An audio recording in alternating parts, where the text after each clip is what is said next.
આજરોજ વિશ્વ હિન્દુ પરિષદ ખેડબ્રહ્મા જિલ્લાના ખેડબ્રહ્મા નગરમાં પેટ્રોલ પંપ પાસે વિશ્વ હિન્દુ પરિષદના સેવા વિભાગ તરફથી ઠંડા પાણીની પરબ 100 દિવસ માટેનું ઉદ્ઘાટન કરવામાં આવ્યું. સાથે ખેડબ્રહ્માના શ્યામનગર ખાતે પણ બીજી એક પરબનું ઉદ્ઘાટન કર્યું.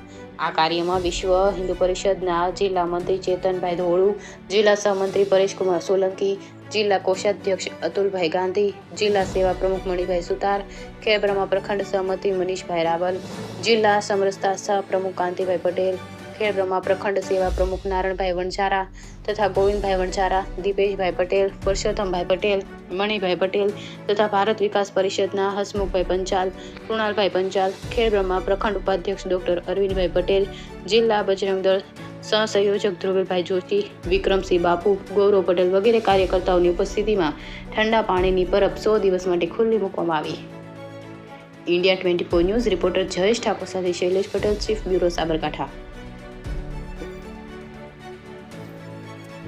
આ પરબના સૌજન્ય માટે ગાડુ અને ગુલાબપુરાના વણઝારા ભાઈઓને પ્રેરિત કરનાર નારણભાઈ વણઝારા, જેઓ અમારા સેવા પ્રમુખ તરીકેની જેમની નિયુક્તિ કરેલ હતી, એવા નારણભાઈ વણઝારાએ આ મિત્રોને પ્રેરિત કરીને ઠંડા પાણીની પરબ કરેલ.